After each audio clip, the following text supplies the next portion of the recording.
Depuis l'Antiquité, il y a certains noms dans la Bible qui font vraiment bouillir le sang des historiens.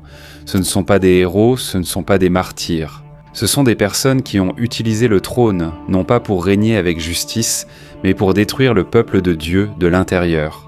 Et ce qui est encore plus surprenant, c'est que derrière certains des rois les plus cruels, il y avait aussi des reines encore plus féroces, plus rusées et plus dangereuses que leurs maris.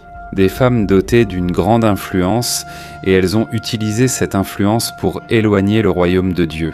Ce ne sont pas seulement des histoires de mauvais comportements, ce sont des études de cas historiques sur la façon dont la direction des deux royaumes, Israël et Juda, a changé à cause de 3 femmes dont le seul but était le pouvoir, le contrôle et la vengeance.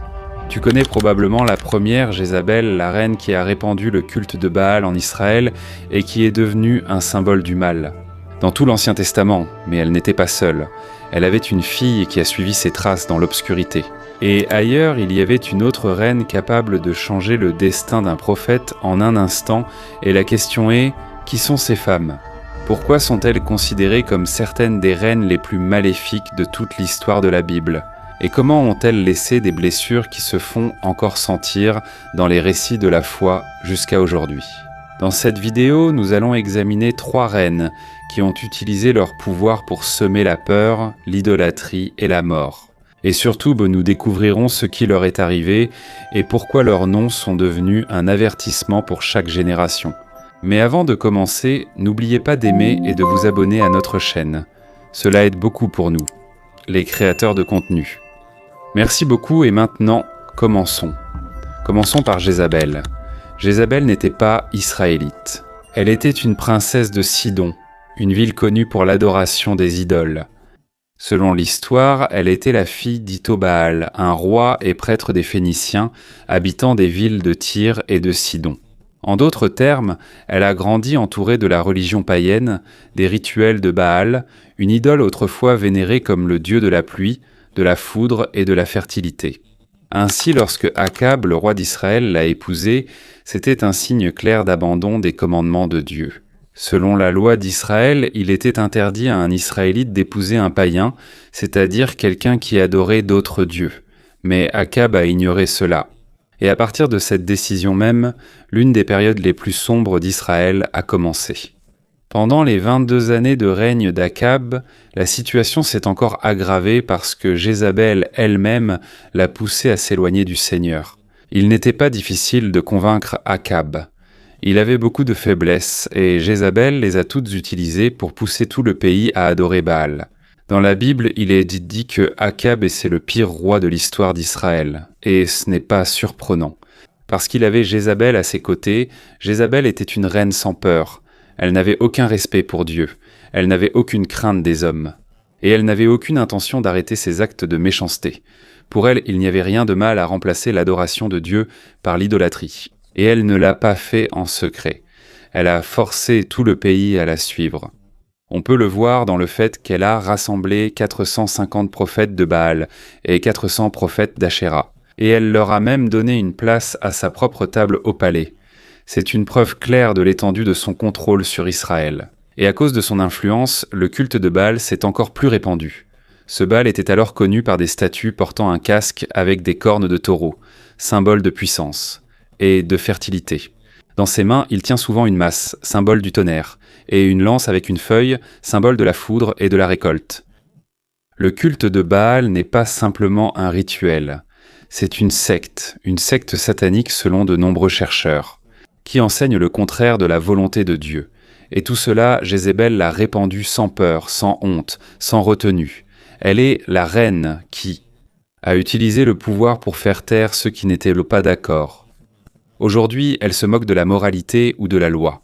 Son ambition n'a pas de limite, elle est capable de faire tomber tout un pays pour sa propre religion. Et à cause de cela, elle n'a pas seulement détruit la vie spirituelle d'Israël. Même Juda a été affecté. En d'autres termes, si Akab est le roi du mal, Jézabel en est le cerveau et le feu qui l'alimente. Au chapitre 21 du livre des rois, on peut lire la suite des événements qui ont conduit à la tragédie et à la mort d'Akab et de Jézabel. En fait, il est rare de trouver un couple dans la Bible aussi mauvais que ces deux-là. Ils sont tous les deux avides, rusés et prêts à enfreindre la loi de Dieu pour obtenir ce qu'ils veulent. Dans la ville de Jizréel, Achab et Jézabel ont un palais. À côté de ce palais se trouve une vigne appartenant à Naboth, un homme droit et respecté dans la région. Achab voulait acheter la vigne pour en faire un potager, mais Naboth a refusé. Et il a eu raison de le faire. Selon la loi d'Israël, il est interdit de vendre la terre héritée de la famille. Elle doit rester dans le clan auquel elle a été donnée en premier. C'est exactement ce que commande Nombre 36:7, où il est dit que la terre ne doit pas passer d'une tribu à une autre. Quand Jézabel a appris que Naboth avait refusé, elle a vu que son mari était triste et en colère. Et comme d'habitude, elle n'a laissé personne se mettre en travers de leur volonté. Elle a dit à Achab de ne pas s'inquiéter, parce qu'elle prendrait la vigne, peu importe les moyens à employer. Et c'est là que l'un des crimes les plus sombres de l'Ancien Testament a commencé. Jézabel a rédigé des lettres en prétendant qu'elles venaient d'Achab. Elle a même utilisé le sceau royal pour les rendre officielles. Elle les a envoyées aux dirigeants de la ville, des personnes ayant le pouvoir de tenir un procès. Dans la lettre, Jézabel ordonnait de convoquer une assemblée publique et de placer Naboth tout devant, comme une personne respectée, et placer devant lui 2 hommes menteurs et sans principe. Et le rôle de ces 2 hommes était de se faire passer pour des témoins et d'accuser Naboth d'avoir blasphémé contre Dieu et contre le roi. Un crime passible de la peine de mort. Et le jour du faux procès arrivé, les chefs firent tout ce qui était écrit dans la lettre. Ils ont observé Naboth pendant qu'il était entouré de menteurs, et lorsque les 2 faux témoins ont parlé, ils ont immédiatement déclaré Naboth coupable. Sans enquête, sans justice, il a été immédiatement sorti de la ville et lapidé jusqu'à la mort. Ensuite, ils ont envoyé un message à Jézabel. « C'est fait, Naboth est mort. » Et dès qu'elle a entendu cela, elle a rapidement dit à Achab qu'il pouvait maintenant prendre la vigne parce que celui qui t'a refusé est mort. Voilà à quel point elle était menteuse, à quel point elle était mauvaise et à quel point elle accordait peu de valeur à la vie des autres. Jézabel n'a pas seulement fait tuer Naboth, mais aussi ses enfants, car elle savait que selon la loi, ce seraient eux qui hériteraient du terrain. Si toute la famille disparaissait, ils pourraient prendre la terre librement, sans aucun obstacle. À ce stade, il est clair quel genre de reine était Jézabel. Une personne qui a un plan pour chaque mouvement, sans peur de faire le mal et prête à tuer pour un caprice. Mais sa victoire n'a pas duré longtemps. Alors qu'Achab se rendait pour prendre possession de la vigne, il a été arrêté par le prophète Élie. Et là, Élie a clairement prononcé le jugement de Dieu. Achab sera jugé pour meurtre et vol. Et c'est là que le lourd châtiment a commencé à tomber sur eux deux. Après qu'Élie ait proclamé le jugement de Dieu, il a dit directement qu'Achab serait tué, que Jézabel serait dévorée par les chiens à Jizréel et que toute la lignée d'Achab ne recevrait pas de sépulture décente. Une lourde punition.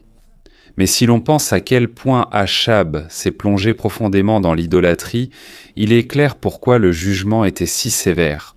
Selon les Écritures, aucun autre roi n'a égalé Achab dans son abandon au mal. C'est lui-même qui a choisi le péché et l'idolâtrie, même après avoir été averti à plusieurs reprises. Mais lorsqu'Achab a entendu le malheur qui allait arriver, il s'est humilié, il a porté le deuil, il a jeûné et il s'est incliné devant Dieu en signe de repentir. Et à cause de ce petit repentir, Dieu a dit que la punition n'arriverait pas encore du vivant d'Achab, mais seulement après sa mort. Jézabel, en revanche, ne s'est jamais repentie. Elle a continué à tuer les prophètes de Dieu. Dans 1 Roi 18:4, il est dit qu'elle a tué les prophètes. C'est pourquoi Abdias, un administrateur du palais, a caché 100 prophètes dans 2 grottes, 50 dans chacune, pour les sauver. Il les a nourris et abreuvés malgré tout. Même Élie a failli être tué par Jézabel dans 1 Roi 19. Lorsque Jézabel a appris qu'Élie avait détruit tous les prophètes qui servaient Baal, elle a envoyé une menace. « À cette heure-ci demain, tu connaîtras le même sort. » Élie a eu peur. Il s'est enfui à Beersheba en Juda et y a laissé son serviteur. Ensuite, il a marché seul dans le désert, s'est assis sous un arbre et a prié pour mourir à cause du poids de la situation. Par peur et par fatigue, il s'est rendu au mont Horeb pour demander conseil à Dieu. Quelques années plus tard, Achab a été tué lors de la guerre contre les Syriens. Jézabel est restée reine et a régné encore près de 10 ans après la mort de son mari. Mais le combat ne s'est pas arrêté là. Lorsqu'Élie a été remplacé, son successeur, Élisée, a poursuivi la mission contre le culte de Baal. À cause de cela, il a ordonné à un chef militaire féroce et courageux, nommé Jéhu, de devenir le nouveau roi d'Israël. Cela a provoqué des troubles, car le fils d'Achab et de Jézabel, Joram, était encore sur le trône à cette époque.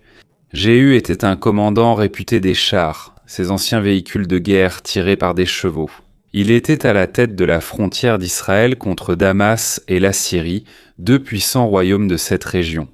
Dans l'histoire, le nom de Jézabel est devenu le symbole de l'amour, de la ruse, de la cruauté, de la vengeance et de la tromperie.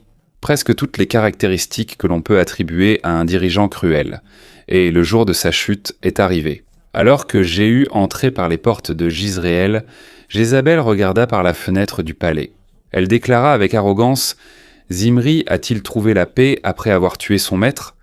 Une remarque qui montrait qu'elle n'avait pas peur, mais d'un simple signe de Jéhu, de chambellans, ses propres serviteurs qui auraient dû lui être loyaux. Lorsqu'elle tomba au sol, les chiens de la rue se jetèrent aussitôt sur elle, comme l'avait prophétisé Élie. C'est l'accomplissement de ce qui a été dit dans 1 Roi 21-19. « Là où les chiens ont léché le sang de Naboth, là aussi les chiens lécheront ton sang. » Et depuis lors, le nom de Jézabel est devenu synonyme d'une femme mauvaise et sans crainte de Dieu. Dans l'Apocalypse, chapitre 2, verset 20, le nom de Jézabel est de nouveau mentionné comme exemple d'une femme qui enseigne le péché et détruit la foi des gens. Et si tu penses que Jézabel est la pire, je vais te présenter sa fille. Voici Athalie, la reine qui a encore plus plongé Juda dans les ténèbres. Le nom Athalie signifie « punie par Dieu ». Et si l'on regarde sa vie, cette signification semble vraiment appropriée. Elle a régné en tant que reine à une époque remplie de rois mauvais, aussi bien en Juda qu'en Israël. Et comme sa mère Jézabel, elle est restée fidèle au culte de Baal, le dieu païen des Sidoniens. À cause de cela, il n'est pas surprenant qu'elle soit devenue aussi mauvaise que les dirigeants qui l'ont précédée et suivie. Le mari d'Athalie était Joram, roi de Juda. Mais contrairement à son père Josaphat, qui était un bon roi, Joram était cruel et pécheur. À la mort de Joram, en 841 avant Jésus-Christ, leur fils Ochosias, âgé de seulement 22 ans, monta sur le trône. Et comme son père, Ochosias devint aussi mauvais, car c'est Athalie elle-même qui l'influençait. Dans 2 Chroniques 22-3, il est clairement dit qu'Ochosias suivit les voies de la maison d'Achab, car c'est sa propre mère qui le poussait à faire le mal. Mais son règne fut de courte durée. Il ne fut roi qu'environ 1 an avant d'être assassiné. Celui qui tua en même temps le roi Joram d'Israël fut Jéhu, ancien commandant de l'armée d'Achab. Dans 2 Rois 9-25, Jéhu dit à son officier Bidkar qu'il se trouvait hanté sur la terre où Dieu avait prononcé le jugement contre la famille d'Achab, jugement que lui-même allait accomplir. Et c'est Jéhu qui fut choisi par Élisée comme nouveau roi d'Israël. Il n'était pas seulement un nouveau chef, il était l'instrument de Dieu pour agir. Et il devait mettre fin à la lignée d'Achab à cause de l'idolâtrie extrême qu'ils avaient répandue. Dans le cadre de la mission de Jéhu, il tua Jézabel et tous ses enfants. Et comme Akazia se trouvait sur place lorsque Jéhu est arrivé pour tuer Joram, Akazia a aussi été impliqué et tué. C'est ici que commence le chapitre le plus intense de la vie d'Athalie. Dans 2 Chroniques 22, lorsqu'elle apprend que son fils Akazia était mort, elle ordonne immédiatement de tuer toute la lignée royale, sa propre famille. Un massacre brutal qui a failli effacer toute la lignée royale de Juda. Mais il y avait une femme qui a refusé de laisser la lignée de David perdre espoir. C'est Josheba, fille de Joram et sœur d'Akazia. Elle a vu que tous les jeunes princes allaient être tués, alors elle a rapidement pris Joas, le jeune fils d'Akazia. Et elle l'a caché. Elle a emmené Joas et sa nourrice dans une chambre du temple pour qu'Athalie ne les voie pas. Comme Josheba était l'épouse du grand prêtre Jojada, ils ont pu cacher Joas à l'intérieur même du temple de Dieu pendant 6 ans, pendant qu'Athalie régnait sur le pays. Derrière tous ces meurtres, il y avait une raison plus profonde. Pour les Israélites, il était clair que le véritable ennemi n'était pas seulement Athalie, mais la force spirituelle qui voulait couper la lignée issue de David. Selon Genèse 3,15, Dieu a promis que la lignée d'où viendrait le Messie ne disparaîtrait pas. C'est pourquoi Dieu n'a pas permis qu'Athalie mette fin à cette lignée. Joïada a continué à prendre soin de Joas, l'héritier restant. Pendant 6 ans, en secret, en silence et loin des yeux de la reine, qui était prête à tuer même son propre sang, juste pour rester sur le trône. Selon 2 Rois 11.2, Josheba, fille du roi Joram et demi-sœur d'Achazia, a sauvé Joas. Elle a pris l'enfant parmi les princes qui allaient en être tués et l'a caché avec sa nourrice dans une chambre du palais. Grâce à cela, Athalie n'a pas trouvé Joas et il n'a pas été tué. Dans 2 Chroniques 24:7, il est expliqué à quel point les enfants d'Athalie étaient mauvais. Le verset dit « Ils ont détruit le temple de Dieu et ont même pris les objets sacrés pour les offrir à Baal. » En effet, Athalie ne savait pas qu'elle avait un petit-fils qui avait survécu au massacre. Comme sa mère, Athalie était une fervente adoratrice de Baal, une divinité païenne vénérée en Canaan et en Phénicie dans l'Antiquité. Sous le règne de Nahab et Jézabel, le culte de Baal s'est fortement répandu en Israël. Et en réponse, Dieu s'est servi d'Élie pour montrer que c'est lui et non Baal qui détient le véritable pouvoir. Un exemple en est lorsque Dieu a envoyé une sécheresse pendant 3 ans et demi pour prouver qu'il contrôle la pluie. C'est quelque chose que l'on croyait être sous le contrôle de Baal. Après 6 ans de règne d'Athalie, le grand prêtre Joïada est finalement intervenu. Il a placé des gardes autour du temple et a fait sortir Joas, l'enfant qui avait été caché pendant 6 ans. Devant le peuple, il a couronné l'enfant et l'a proclamé nouveau roi. Dans 2 Rois 11.12, il est clairement dit qu'ils ont donné à Joas la couronne et une copie de la loi de Moïse comme symbole de sa royauté. La foule a crié en applaudissant « Vive le roi !» Selon 2 Chroniques 23:12-13, Athalie a entendu le bruit des gens qui célébraient. Elle est allée au temple pour savoir ce qui se passait. À son arrivée, elle a vu le jeune roi debout près de la colonne à l'entrée. Il portait la couronne et était entouré par les officiels, les trompettes et les gens qui se réjouissaient d'un. Quand elle a vu cela, Athalia a déchiré ses vêtements et a crié « Trahison, trahison !» Mais elle a immédiatement remarqué quelque chose. Le peuple soutenait pleinement l'enfant.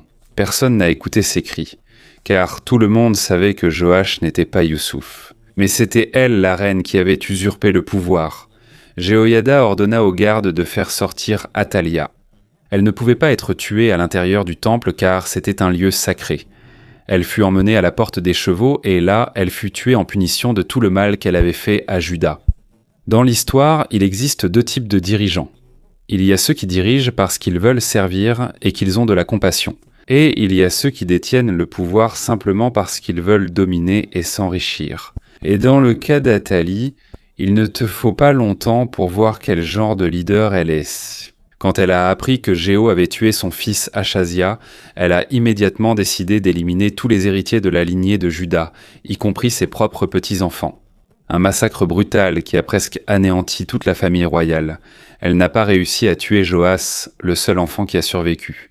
Parce qu'une femme fidèle nommée Jéhoshabéat a rapidement caché l'enfant à l'intérieur du temple de Dieu, où ils l'ont gardé pendant 6 ans. C'est pourquoi Athalie ne l'a pas retrouvé lors du massacre sanglant de toute la lignée. Athalie ne se souciait pas non plus de la promesse de Dieu à son peuple. Que le Messie viendrait de la lignée de David, cela ne l'a pas arrêté. Le pouvoir était plus important pour elle que toute parole de Dieu. C'est l'image d'un dirigeant assoiffé de pouvoir. Elle était prête à tout pour obtenir et conserver le pouvoir, même tuer ses propres petits-enfants pour garder sa place. Athalia a régné sur Juda pendant 7 ans. Mais le jour est venu où ce sont les gens eux-mêmes qui l'ont renversée, violemment et sans hésitation. La reine Athalia est l'un des exemples les plus clairs d'un dirigeant façonné non par l'amour ou le devoir, mais par l'ambition, l'arrogance et le désir de dominer. Il est facile de reconnaître ce type de dirigeant et elle en est le meilleur exemple. Hérodiade, reine de Galilée. Hérodiade est connue comme l'une des femmes les plus cruelles du Nouveau Testament, et cela à cause d'un événement. C'est elle qui a fait exécuter Jean le Baptiste. Dans la Bible, elle est appelée l'épouse de Philippe, qui est le frère même d'Hérode le tétrarque, Hérode Antipas. Mais même si c'était interdit, Hérode Antipas l'a quand même prise et l'a épousée, alors que Philippe était encore en vie. Jean le Baptiste a courageusement prêché que ce qu'ils avaient fait était mal. À cause de cela, Hérodiade s'est inquiétée et s'est mise en colère. Elle ne pouvait pas accepter que quelqu'un dise publiquement qu'elle était pécheresse. C'est pourquoi elle voulait faire tuer Jean. Elle a poussé Hérode Antipas à faire arrêter et emprisonner Jean. Ainsi, Jean a été emprisonné sur son ordre. En réalité, Hérodiade voulait vraiment faire tuer Jean. Mais Hérode Antipas hésitait. Il avait peur de la réaction du peuple. Et il croyait aussi que Jean était un homme bon et saint. Le jour de l'anniversaire d'Hérode arriva et il organisa un grand festin. Pendant la fête, la fille d'Hérodiade entra et dansa devant les invités. Elle impressionna Hérode et tous ceux qui étaient présents. Ravi, Hérode promit à la jeune fille de lui donner tout ce qu'elle demanderait, n'importe quoi. Selon Marc 6, 17-28, voici ce qui s'est passé. C'est Hérode lui-même qui fit arrêter Jean sur l'ordre d'Hérodias, la femme de son frère Philippe, qu'il avait épousée. Jean répétait sans cesse que leur union était interdite par la loi de Moïse. Hérodias éprouvait une grande haine envers Jean et voulait le faire tuer, mais elle ne pouvait pas car Hérode protégeait Jean, car il savait que c'était un homme saint et juste. Hérode était troublé par les paroles de Jean, mais il aimait l'écouter. Et malgré sa protection, il arriva un jour où Hérodias eut une occasion. Lors de la fête d'anniversaire d'Hérode, il y avait des officiels, des officiers militaires et des chefs de la Galilée. La fille d'Hérodias entra et dansa. Et Hérode et ses invités furent très ravis. Hérode dit à la jeune fille « Demande-moi ce que tu veux et je te le donnerai. » Et il lui promit même que, si elle le demandait, il lui donnerait jusqu'à la moitié de son royaume. La jeune fille sortit et demanda « Que dois-je demander ?» Hérodiade répondit « La tête de Jean-Baptiste. » La jeune fille retourna aussitôt vers Hérode et dit « Je veux tout de suite la tête de Jean-Baptiste sur un plateau. » Hérode fut attristé, mais à cause des promesses qu'il avait faites et parce qu'il ne voulait pas perdre la face devant ses invités, il ne recula pas. Il envoya donc un garde à la prison, fit décapiter Jean et apporta sa tête sur un plateau. Il la donna à la jeune fille, et la jeune fille la donna à Hérodiade. En repensant à la vie de Jézabel, d'Athalie et d'Hérodiade, une chose est au clair. Elles n'étaient pas de simples femmes dans l'histoire.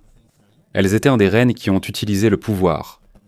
Pas pour défendre la nation, pas pour détruire les personnes choisies par Dieu. Elles vivaient à des époques différentes, dans des royaumes différents. Mais le schéma de leur vie était le même. Quand un cœur s'accroche à l'ambition, à la colère, à une fausse religion, il s'éloigne peu à peu de la lumière de Dieu. Jézabel, qui a introduit Baal en Israël, est devenue le symbole de l'apostasie nationale. Athalie, qui a failli exterminer la lignée de David, a presque détruit le plan du Seigneur. Et Hérodiade, qui a fait tuer Jean-Baptiste, a utilisé son influence comme une arme pour faire taire la vérité. 3 reines, 3 époques, 3 femmes qui ont utilisé le trône pour le mal, et à la fin, elles ont toutes eu le même destin. Leurs noms sont devenus un avertissement pour les générations futures qu'aucun pouvoir ne durera s'il est utilisé contre Dieu.